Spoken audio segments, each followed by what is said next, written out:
ഇനി നോക്കാം top headlines.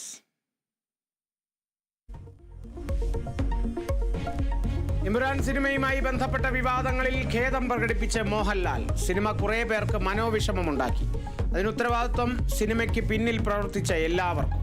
പ്രിയപ്പെട്ടവർക്കുണ്ടായ വിഷമത്തിന് ഖേദം പ്രകടിപ്പിക്കുന്നുവെന്നും ഫേസ്ബുക്ക് പോസ്റ്റ്. ഇമ്രാനെതിരായ സംഘപരിവാർ നീക്കം ഫാസിസമെന്ന് മുഖ്യമന്ത്രി. സിനിമ കാണില്ലെന്ന് BJP സംസ്ഥാന അധ്യക്ഷൻ രാജീവ് ചന്ദ്രശേഖർ. ഭീഷണിപ്പെടുത്തിയും അവഹേളിച്ചും ഉള്ളടക്കത്തെ തിരുത്തിക്കുന്നത് ഭീരുത്വമെന്ന് VD സതീശൻ. ഇമ്രാന്റെ റീ എഡിറ്റഡ് പതിപ്പ് വ്യാഴാഴ്ച പ്രദർശനം ആരംഭിക്കും.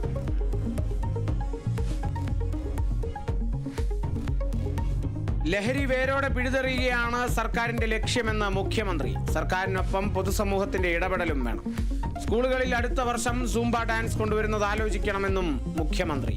കൊച്ചിയിൽ 2 ഇടങ്ങളിലായി വൻ ലഹരി വേട്ട. എളമക്കരയിൽ 1/2 കിലോ MDMA-യുമായി യുവാവ് പിടിയിൽ. ആലുവയിൽ 47 ഗ്രാം MDMA-യുമായി 53-കാരൻ കസ്റ്റഡിയിൽ.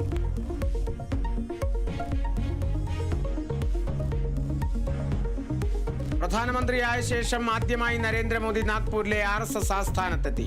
മോദിയുടെ സന്ദർശനം ചരിത്രപരമെന്ന് RSS. രാജ്യത്തെ സേവിക്കാൻ RSS പ്രചോദനമെന്ന് നരേന്ദ്രമോദി.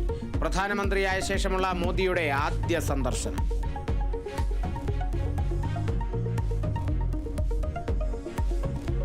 IB ഉദ്യോഗസ്ഥ മേഘയുടെ മരണത്തിൽ ആരോപണ വിധേയനായ സുഹൃത്തിനെ ചോദ്യം ചെയ്യും. IB ഉദ്യോഗസ്ഥനായ സുഹൃത്തിനായി അന്വേഷണം. സുഗാന്തിനോട് അവധിയിൽ പ്രവേശിക്കാൻ നിർദ്ദേശം. നടപടി മേഘയുടെ കുടുംബത്തിന്റെ പരാതിക്ക് പിന്നാലെ.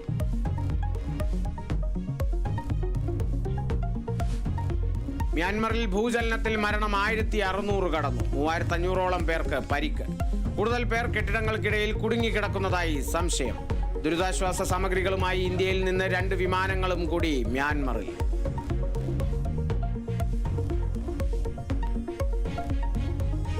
കൊച്ചിയിൽ 2,70,00,000 രൂപ പിടികൂടിയ സംഭവത്തിൽ നിർണായക കണ്ടെത്തൽ. പണം കൊടുത്തുവിട്ടത് കൊച്ചി മാർക്കറ്റ് റോഡിലെ ടെക്സ്റ്റൈൽസ് ഉടമ രാജാ മുഹമ്മദ്. രാജാ മുഹമ്മദിനെ ചോദ്യം ചെയ്യാൻ പോലീസ്. ആർക്ക് വേണ്ടിയാണ് പണം കൊണ്ടുവന്നത് എന്നതിൽ വ്യക്തത വരുത്തും. ഓട്ടോ ഡ്രൈവർക്ക് കേസിൽ പങ്കില്ലെന്ന് പോലീസ്.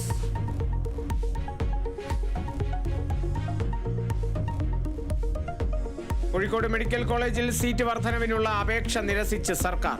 പുതിയ തസ്തികകളും ഉപകരണങ്ങളും വാങ്ങുന്നത് സാമ്പത്തിക ബാധ്യത ഉണ്ടാക്കുമെന്ന് വാദം. സംസ്ഥാനത്തെ ഒരു മെഡിക്കൽ കോളേജിലും സീറ്റ് വർധന പരിഗണനയിലില്ലെന്നും സർക്കാർ. കോതമംഗലത്തെ സ്വകാര്യ ഡെന്റൽ കോളേജിൽ സീറ്റ് വർധനവിന് അനുമതി.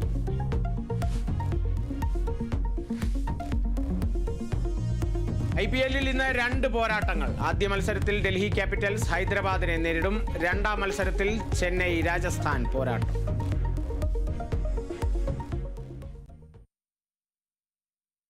സ്വർണം വെള്ളി നിരക്കുകൾ നോക്കാം.